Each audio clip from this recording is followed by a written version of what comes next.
Hello friends, जैसा कि आज जो हम लोग जिस टॉपिक के ऊपर डिस्कस करने वाले हैं उस टॉपिक का नाम है नियोनेटल जॉन्डिस। यह जान के आपको खुशी होगी कि नियोनेटल जो जॉन्डिस होता है वो बहुत कॉमन है। हमें अधिकांश तो सुनने को मिल जाता है कि बच्चा जन्म लिया उसके 1 घंटे के बाद, 1 दिन के बाद क्या हुआ, बच्चे को जॉन्डिस हो गया। और इसमें ज्यादा परेशान जो बच्चे होते हैं, उनके माता पिता जो होते हैं या रिलेटिव्स होते हैं, वो ज्यादा परेशान होते हैं और बहुत डर जाते हैं कि क्या हुआ है। और अधिकांशतः हम सुनने में ऐसा लग जाता है, बहुत सारे मोहल्ले गली और अपने घर में भी ऐसा बहुत बार दिखने को मिल जाता है कि जो छोटे बच्चे हैं वो जन्म के 24 घंटे, 1 दिन 2 दिन के बाद उनमें जॉन्डिस होता है। तो इसी टॉपिक के ऊपर आज हम लोग डिस्कस करने वाले हैं कि छोटे बच्चे में जॉन्डिस क्यों होता है, जिसको हम लोग क्या बोलते हैं। तो छोटे बच्चे में जो जॉन्डिस होता है उसको हम लोग नियोनेटल जॉन्डिस बोलते हैं। नियोनेटल मतलब होता है छोटे बच्चे, ठीक है। बिलो 1 मंथ 27 डेज के नीचे का जो बच्चा होता है उसको हम लोग 1 मंथ नियोनेटल बच्चा बोलते हैं, ठीक है। नियोनेटल चाइल्ड्स बोलते हैं, नियोनेटल बोलते हैं। तो आज हम लोग वही देखने वाले, नियोनेटल जॉन्डिस क्या होता है। तो इसको हम डिफाइन करेंगे। It is define as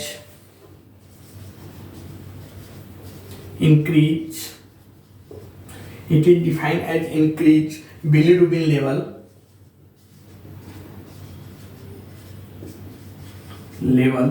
as कितना, अबाउट 5 mg/dl या DL, ठीक है, इन न्यूबॉर्न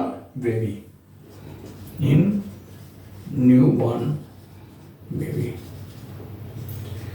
तो जो छोटे बच्चे होते हैं उसका डेफिनेशन, नियोनेटल जॉन्डिस का डेफिनेशन है, इट इज डिफाइंड एज, उसमें क्या होता है, इंक्रीज बिलीरुबिन लेवल। इंक्रीज मतलब होता है बढ़ना, जो बिलीरुबिन लेवल है वो बढ़ जाता है। अबाउट कितना, 5 mg/dl इन न्यूबॉर्न। जो छोटे बच्चे होते हैं उसमें देखने को मिलता है कि 5 से ऊपर जब बिलीरुबिन, सीरम ब्लड जो भी लेवल है, सीरम बिलीरुबिन जो लेवल है वो 5 के ऊपर होता है, तो उसको हम लोग नियोनेटल जॉन्डिस में काउंट करते हैं, ठीक है। बट इसमें जो मेन है वो देखने वाला है कि इसमें 2 वर्ड जो आता है उसके ऊपर हमें ध्यान देना पड़ता है। एक आता है टर्म और दूसरा होता है प्री टर्म, ठीक है। इस पे ज्यादा ध्यान देना है कि नियोनेटल जॉन्डिस में जो 2 टाइप के वर्ड्स आते हैं वो आते हैं, पहला आता है टर्म एंड दूसरा आता है प्री टर्म। तो टर्म मतलब क्या होता है, टर्म मतलब होता है जो बच्चा अपने सही टाइम पे, जो बच्चा अपने सही टाइम पे 9 मंथ्स या जो भी उनका टाइम है 9 मंथ्स के बाद अगर जन्म लेते हैं तो उसको हम लोग टर्म बोलते हैं। जो एक्चुअल जो टाइम आना है, जो टाइम पे उनका डिलीवरी का है बाकी है, उस टाइम पे आए, समय पे हो, तो उसको हम लोग टर्म बेबी बोलते हैं। और प्री टर्म बेबी उसको बोलते हैं जो समय से 1-2 महीना पहले, जो समय से पहले ही जिसका जन्म हो जाए, 8 मंथ या 7 मंथ में बहुत बच्चे जो जन्म ले लेते हैं उनको हम लोग प्री टर्म बेबी बोलते हैं। तो यहाँ पे ध्यान देने वाली बात है कि 2 टाइप के, इसमें नियोनेटल जॉन्डिस में 2 टाइप के वर्ड्स आते हैं, एक टर्म बेबी, दूसरा प्री टर्म बेबी। तो टर्म बेबी मतलब जो बच्चा समय से पैदा हुआ है उसे हम टर्म बेबी बोलेंगे, और प्री टर्म बेबी, तो प्री मतलब होता है पहले, जो बच्चा समय से पहले जन्म ले लिया है, पैदा हो गया है, उसको हम लोग प्री टर्म बेबी बोलेंगे। तो इसमें क्या होता है, टर्म में अबाउट 60%, ठीक है, और प्री टर्म में अबाउट 80% चांसेस होता है जॉन्डिस का बच्चे में। जो बच्चा समय पे पैदा हुआ है उसमें 60% चांसेस रहता है कि जॉन्डिस हो सकता है, एंड प्री टर्म में 80% चांसेस होता है कि उसको जॉन्डिस हो सकता है।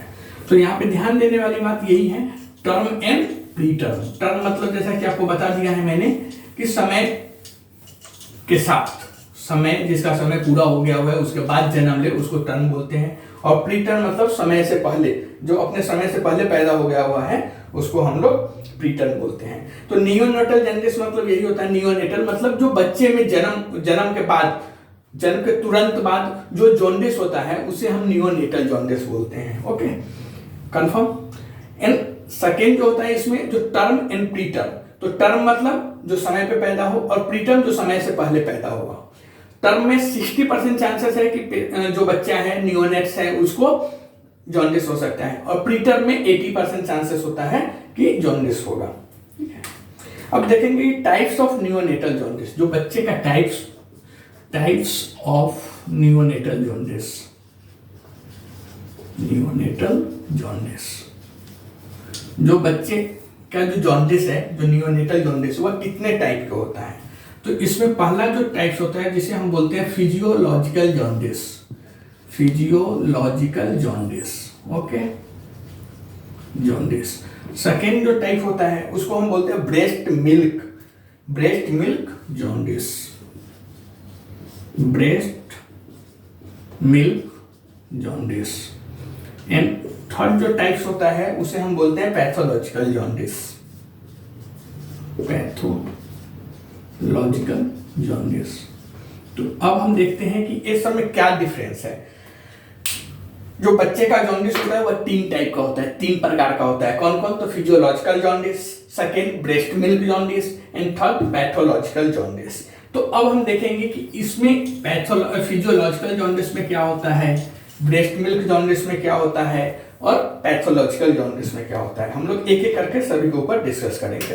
तो फिजियोलॉजिकल जॉन्डिस जो पहला होता है जिसे हम फिजियोलॉजिकल जॉन्डिस बोलते हैं, फिजियोलॉजिकल जॉन्डिस, यह कॉमन होता है, यह काफी कॉमन होता है। यह नियोनेट्स के बर्थ के 24 आवर्स के बाद देखने को मिलता है। कितने देर के बाद? तो आफ्टर 24 आवर्स के बाद ऑब्जर्व होता है और यह कॉमन भी होता है।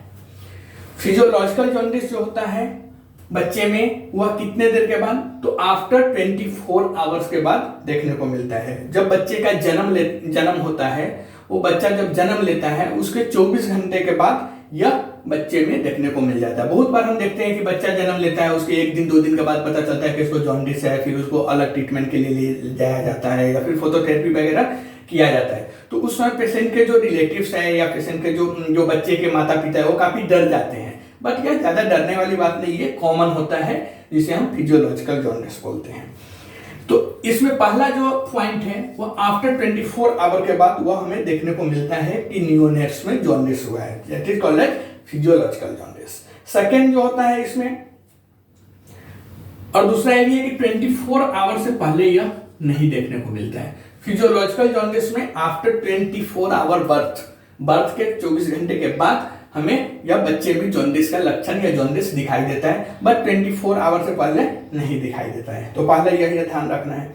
दूसरा इसमें टॉपिक है कि टर्म बेबी में इसका मैक्सिमम लेवल, टर्म बेबी जो होता है, टर्म बेबी मतलब जो समय पर पैदा हुआ है, उसमें मैक्सिमम लेवल जो होता है इसका, मतलब कितना बिलीरुबिन बढ़ सकता है या क्या होता है। तो मैक्सिमम लेवल जो होता है वह 4 डेज का होता है, 4 डेज, या बच्चे में क्या 4 डेज तक देखने को मिलता है। और 7 डेज लास्ट जो होता है वो 7 डेज के बाद धीरे धीरे वह कम हो जाता है।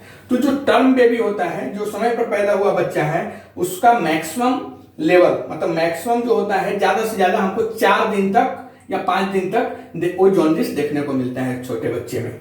जो टर्म बेबी है उसमें 4 दिन 5 दिन तक हमको ज्यादा मतलब मैक्सिमम ज्यादा हमको देखने को मिलता है। जन्म के 24 घंटे के बाद 4 दिन तक हमें देखने को, 4-5 दिन तक वह जॉन्डिस काफी पीक पे दिखने को मिलता है। बट 7 डेज के बाद वो ऑटोमेटिक धीरे धीरे कम होने लगता है, ठीक है। बट प्रीटर्म बेबी जो होता है, जो समय से पहले जो पैदा हो गया रहता है, जिसे हम प्रीटर्म बेबी बोलते हैं, उसमें क्या होता है, इसका मैक्सिमम लेवल जो होता है वह बढ़ जाता है।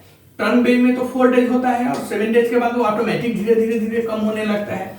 बट जो प्रीटर्म बेबी होता है उसमें मैक्सिमम लेवल जो इसका देखने को मिलता है वह 7 डेज का देखने को मिलता है, 7 डेज को देखने को मिलता है।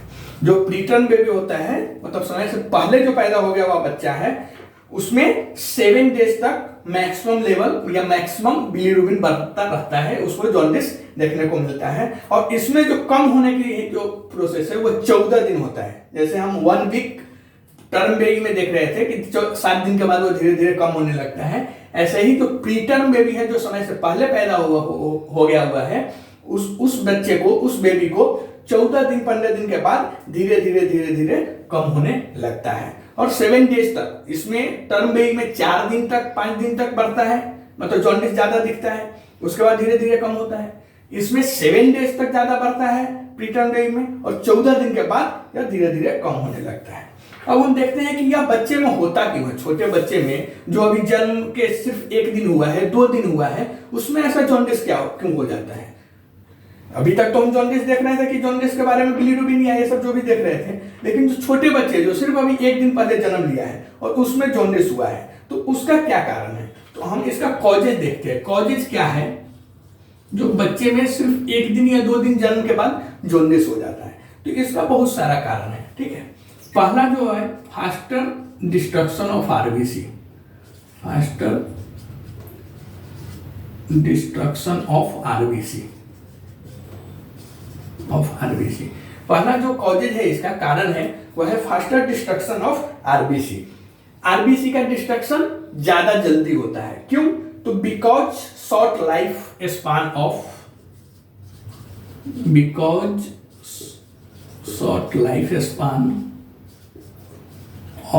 आरबीसी, ठीक है, because short life span of RBC. अभी तक हम देख रहे थे कि आरबीसी का जो नॉर्मल लाइफ स्पान होता है वो 100 to 120 डेज होता है, बट इन एडल्ट्स वह एडल्ट्स में होता है। बट बच्चे में क्या होता है कि जो आरबीसी होता है उसका लाइफ स्पान कितना होता है, तो 60 to 80 डेज होता है, ठीक है। तो नॉर्मल तो आरबीसी का जो लाइफ स्पान है वो 100 to 120 डेज है या 120 डेज है, बट बच्चे में फास्टर डिस्ट्रक्शन ऑफ आरबीसी की वजह से जो नियोनेटल जॉन्डिस होता है, जिसे फिजियोलॉजिकल जॉन्डिस के टाइप्स में रखा जाता है, उसका एक मेन कारण है faster destruction of RBC because short life span of RBC. छोटे बच्चे में इन न्यूबॉर्न्स जो नया बच्चा, बॉर्न्स मतलब जन्म लेना, न्यू मतलब नया, जो नया जन्म लिया हुआ है, नवजात जिसे बोलते हैं हिंदी में, नवजात शिशु, उसमें जो आरबीसी का जो लाइफ स्पान होता है वो 60 to 80 डेज होता है, ठीक है।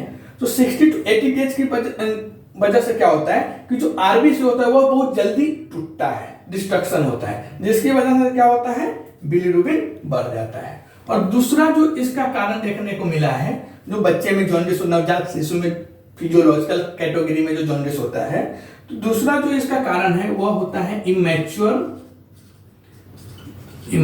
लीवर, क्योंकि वो बच्चा तुरंत 1 दिन 2 दिन पहले जन्म लिया हुआ है, तो उसका लीवर जो होता है वो पूरा पूर्ण रूपेण मैच्योर नहीं होता है, फुल मैच्योर नहीं होता है, इमैच्योर होता है, जिसकी वजह से वो बिलीरुबिन को फिल्टर नहीं कर पाता है, मिक्स नहीं कर पाता है, नेक्स्ट प्रोसेस के लिए नहीं भेज पाता है। उसकी वजह से क्या होता है, बिलीरुबिन, एक तो आरबीसी यहाँ फटाफट टूट रही है, बिलीरुबिन बन रही है, बट लीवर उतना मैच्योर नहीं हुआ रहता है, जिसकी वजह से बिलीरुबिन उस बच्चे को देखने को मिलता है। तो यह जो होता है कॉजेज, यह बहुत नॉर्मल होता है। 7 डेज 8 डेज के बाद ऑटोमेटिक पेशेंट का, जो बच्चा है, नवजात शिशु है, उसका जॉन्डिस कम होने लगता है, ठीक है। तो यह 2 मेन कॉजेज होता है, एक तो होता है faster destruction of RBC and दूसरा जो होता है वो होता है इमैच्योर लीवर। तो फिजियोलॉजिकल जॉन्डिस न्यूबॉर्न में जो होता है उसका 2 मेन कारण है। अब हम दूसरा जो देखते हैं टाइप्स, जिसे हम बोलते हैं ब्रेस्ट मिल्क जॉन्डिस। दूसरा जो कारण होता है जॉन्डिस का, उसे हम बोलते हैं ब्रेस्ट मिल्क जॉन्डिस।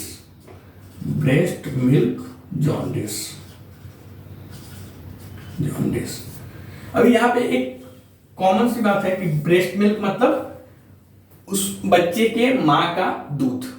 तो हम कहीं कहीं पे मोस्टली हम सुनने को मिलता है कि माँ का दूध बच्चे के लिए सर्वोत्तम आहार है, तो फिर बच्चे को हम ब्रेस्ट मिल्क पिलाएंगे, उसकी वजह से जॉन्डिस हो रहा है। तो इसका एक कारण है, ठीक है। सबसे पहले इसका जो मेन नोट्स है कि अबाउट 2%, कितना 2% of breast feed baby,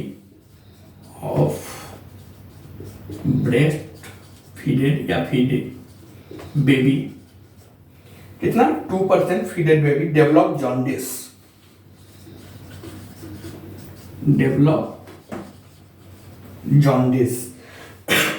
after the first week.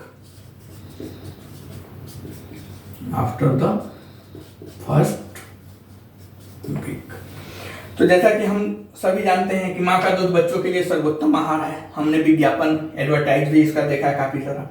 तो फिर यहाँ पे कंफ्यूजन है कि बच्चे को जब हम अपनी दूध पिलाए, माँ जब दूध पिलाएगी उसकी वजह से जॉन्डिस हो जा रहा है, तो फिर वहां पे कंफ्यूजन आता है। लेकिन यहाँ पे मेन क्या है कि सिर्फ 2%, 100 में सिर्फ 2 बच्चा ही ऐसे डिजीज में आते हैं जो ब्रेस्ट फीडेड जॉन्डिस कहलाते हैं।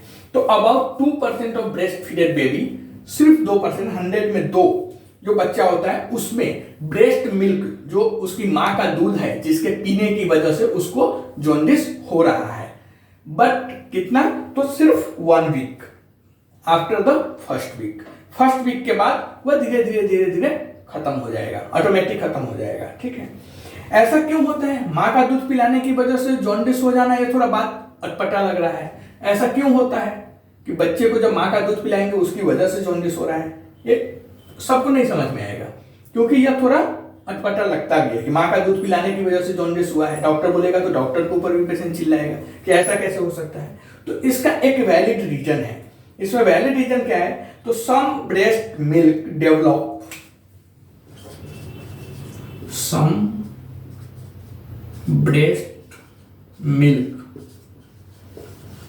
डेवलप क्या करता है? जॉन्डिस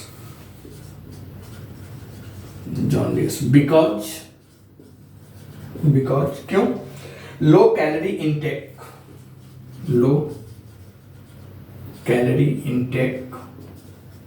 इंटेक और डिहाइड्रेशन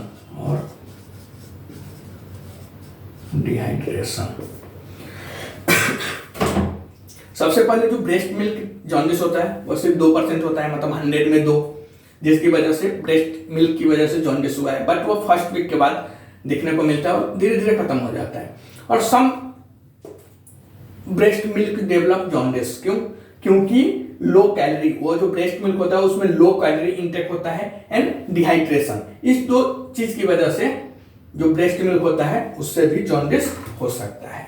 अब नेक्स्ट जो देखते हैं हम टाइप्स, उसे हम बोलते हैं पैथोलॉजिकल जॉन्डिस। ठीक है, न्यूबॉर्न में जो नेक्स्ट टाइप्स होते हैं जिसे हम बोलते हैं पैथोलॉजिकल जॉन्डिस। अभी तक हमने देखा फिजियोलॉजिकल जॉन्डिस कॉमन था, 60% 80% बच्चे में वह देखने को मिलता है। इन जनरल आजकल सबको देखने को मिलता है, 80-90% 95% बच्चे में देखने को मिलता है कि जॉन्डिस हुआ है। बट वो दिमाग से हटा दो कि जॉन्डिस हुआ है तो आपको ज्यादा घबराने की जरूरत है, क्योंकि वो ऑटोमेटिक 7 डेज या फिर 14 डेज के बाद धीरे धीरे कम होने लगेगा। तो वो फिजियोलॉजिकल जॉन्डिस और ब्रेस्ट मिल्क जॉन्डिस में ज्यादा घबराने की जरूरत नहीं है। बट जो पैथोलॉजिकल जॉन्डिस होता है वह जॉन्डिस बच्चे के लिए ज्यादा डेंजरस होते हैं। जो थर्ड टाइप्स के जॉन्डिस होते हैं बच्चे में, जिसे हम बोलते हैं पैथोलॉजिकल जॉन्डिस।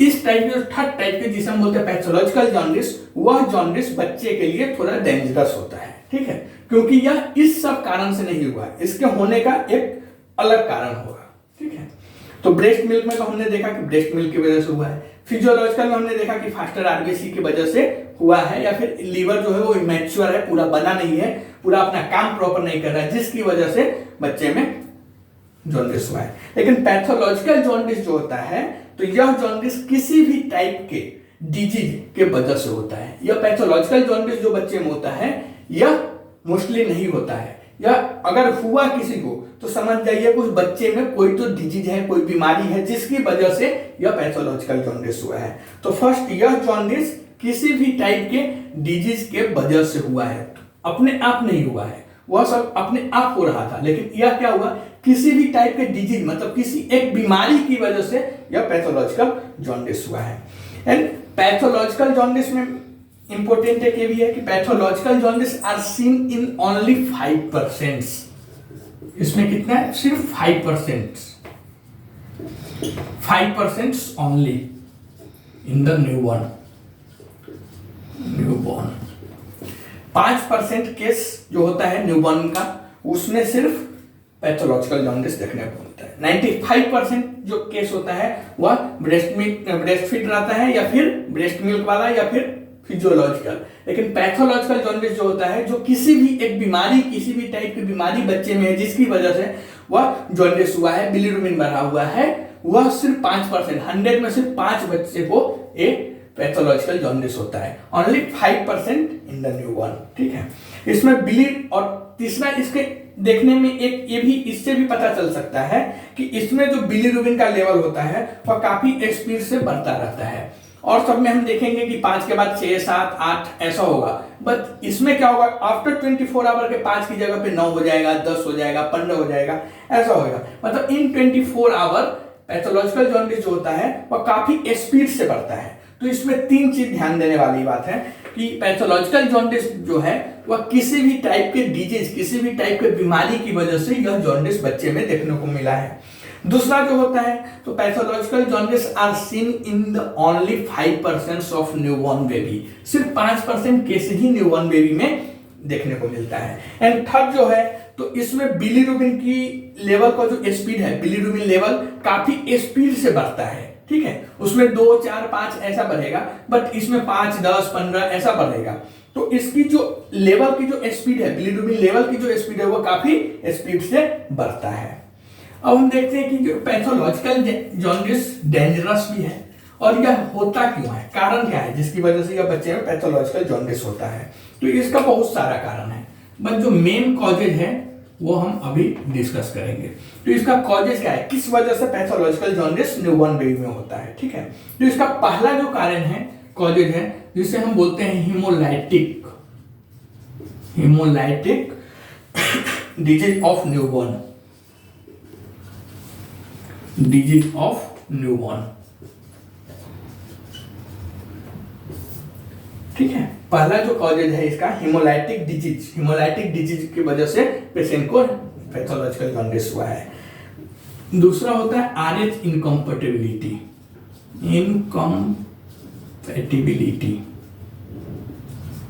तीसरा जो कारण है उसे हम बोलते हैं एवियो इनकम्पैटिबिलिटी,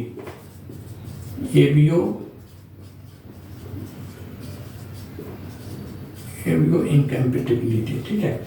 नेक्स्ट जो होता है वह सिकल सेल एनीमिया की वजह से भी हो सकता है,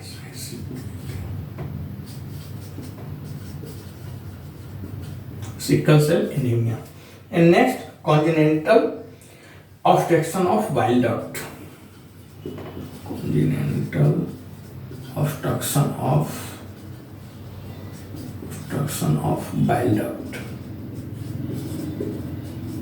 बाइल डक्ट। तो यह मेन 4-5 टाइप्स के कारण है जिसकी वजह से पैथोलॉजिकल जॉन्डिस बच्चे में देखने को मिलता है। पहला होता है हीमोलाइटिक डिजीज ऑफ न्यूबॉर्न, बच्चे में हीमोलाइटिक डिजीज है, हीमोलाइसिस हो रहा है जिसकी वजह से बच्चे में पैथोलॉजिकल जॉन्डिस डेवलप हुआ है। सेकेंड होता है RH इनकम्पैटिबिलिटी। RH इनकम्पैटिबिलिटी का मतलब होता है अगर माँ का, उसके बच्चे का जो माँ है उसको पॉजिटिव है, उसका अगर कोई RH जो होता है RH फैक्टर पॉजिटिव है और बच्चे नेगेटिव है, या फिर बच्चे नेगेटिव है और माँ पॉजिटिव है, तो इस केस में भी पैथोलॉजिकल जॉन्डिस होने की संभावना बढ़ जाती है।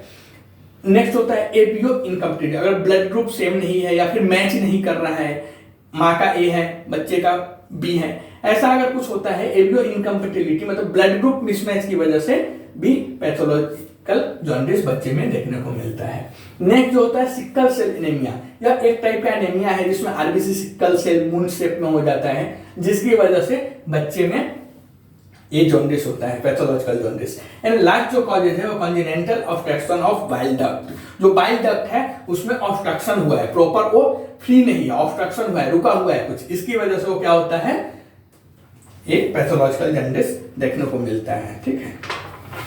अब इसमें सिम्टम्स क्या होगा, पैथोलॉजिकल जॉन्डिस में सिम्टम्स क्या होगा, मतलब लक्षण क्या होगा, ठीक है। सब जॉन्डिस में हमने अभी तक तो देखा ही था कि येलो कलर होता ही है, तो वो तो कॉमन ही है, छोटे चाहे बड़े हो या छोटे बच्चे हो या न्यूबॉर्न हो, किसी में भी जॉन्डिस है तो येलो कलर होगा ही। क्यों? क्योंकि जो बिलीरुबिन है वह येलो कलर पिगमेंट का ही होता है, ठीक है। तो इसमें हम देखेंगे सिम्टम्स, मतलब लक्षण क्या होगा अगर यह पैथोलॉजिकल जॉन्डिस हुआ तो सिम्टम्स क्या है। तो येलो कलर तो हमने देखा ही क्योंकि बिलीरुबिन का कलर ही येलो है, पिगमेंट है, तो इसके लिए येलो कलर पिगमेंट की वजह से, येलो कलर बिलीरुबिन की वजह से जॉन्डिस में होने ही वाला है, चाहे वह एज कितना भी हो, बट अगर जॉन्डिस होगा तो येलो कलर होगा ही। तो पहला तो इसमें yellow colouring of babies skin, yellow colouring of babies skin, yellow colouring of babies skin usually on face, यहाँ पे ध्यान देने वाली बात है, usually on face, but and moving down the body and moving down the body। जो pathological jaundice of newborn है, जो छोटे बच्चे में पैथोलॉजिकल जॉन्डिस है, उसमें जो सिम्टम्स है, लक्षण है, वह क्या होगा? तो yellow colouring of baby skin usually on face. इसमें क्या होगा? पहले जो छोटा बच्चा जो है उसके मुंह पे पीलापन आएगा, मुंह पे पीला कलर का पिगमेंट अपने को देखने को मिलेगा, मुंह उसका येलो कलर में दिखेगा। एंड धीरे धीरे वह मूविंग कहाँ होगा? पूरी बॉडी में फैल जाएगा। पैथोलॉजिकल जॉन्डिस का एक लक्षण है कि पहले उसमें मुंह पीला दिखता है और मुंह पीला दिखने के बाद वह एक दिन दो दिन, एक दिन मोस्टली 24 घंटे के बाद वो हमारे बॉडी के और पार्ट्स में भी, छोटे बच्चे के बॉडी के और पार्ट्स में भी देखने को मिल जाता है। ठीक है, यह एक लक्षण है, सिम्टम्स है। दूसरा जो इसका सिम्टम्स है वो होता है पुअर फीडिंग। पुअर फीडिंग, बच्चे प्रॉपर मिल्क नहीं पीते पाते हैं। बच्चे जो होते हैं वह दूध नहीं पीते हैं, दूध पीना उसमें छोड़ देते हैं। माँ बेचैन हो जाती है कि बच्चा दूध नहीं पी रहा है, दूध नहीं पी रहा है। लेकिन पैथोलॉजिकल जॉन्डिस में भी यह लक्षण देखने को मिलता है कि जो बच्चा होता है वह दूध नहीं पीता है, दूध के प्रति उसका अट्रैक्टिव नहीं रहता, वो दूध पीने को नहीं चाहता है। तीसरा जो इसका लक्षण है वह होता है dark stool, dark stool. And fourth जो इसका लक्षण है डार्क यूरिन। ठीक है, इसका जो स्टूल है और यूरिन है वह डार्क कलर में, गहरे कलर में होगा। तो यह एक लक्षण है। पहले उसका फेस येलो होगा और फिर उसके बाद उसकी बॉडी येलो होगा, सिंपल। दूसरा, बच्चा दूध नहीं पिएगा, माँ का दूध नहीं पीना चाहता है, और स्टूल और जो यूरिन है वह उसका डार्क गहरे कलर में दिखता है। तो that is called pathological jaundice. ये सब पैथोलॉजिकल जॉन्डिस में सिम्टम्स देखने को मिलता है। अब इसका डायग्नोसिस, अगर पेशेंट को पैथोलॉजिकल जॉन्डिस या कोई भी जॉन्डिस हुआ है तो उसका डायग्नोसिस कैसे करेंगे? हम कैसे पता करेंगे कि हाँ सच में जॉन्डिस हुआ है या कि कोई और डिजीज की वजह से हुआ है? तो वैसे टर्म्स को हम डायग्नोसिस बोलते हैं। डायग्नोसिस में इसका हम क्या क्या टेस्ट करते हैं जिसकी वजह से हमें पता कंफर्म होता है कि हाँ इसको ये हुआ है। डायग्नोसिस, तो पहला तो हम इसमें डायग्नोसिस करेंगे हिस्ट्री कलेक्शन, हिस्ट्री कलेक्शन। दूसरा जो इसमें डायग्नोसिस में आएगा वो होगा physical examination, physical examination. And next जो होगा वो होगा laboratory test, laboratory test.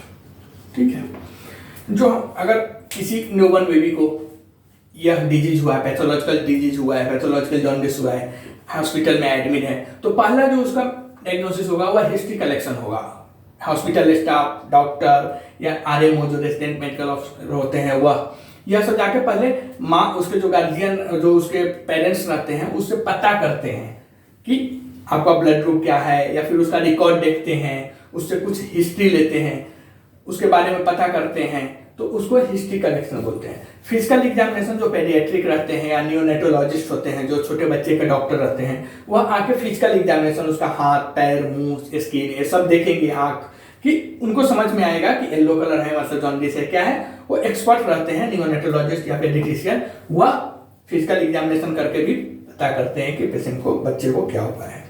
And third जो होता है कंफर्मेटरी लेबोरेटरी टेस्ट होता है। लेबोरेटरी टेस्ट में हम लोग mostly bilirubin test, bilirubin test और हीमोग्लोबिन लेवल, हीमोग्लोबिन लेवल यह टेस्ट करते हैं, जिससे पता चलता है कि पेशेंट को बिलीरुबिन बढ़ा हुआ है। बिलीरुबिन टेस्ट करेंगे तो बिलीरुबिन बढ़ा है मतलब जॉन्डिस हुआ है। और हीमोग्लोबिन लेवल भी एक टेस्ट करते हैं, या सीबीसी भी, मोस्टली जो पेडियाट्रिशियन वो सीबीसी लिख देते हैं, जिसके थ्रू हमें पता चलता है।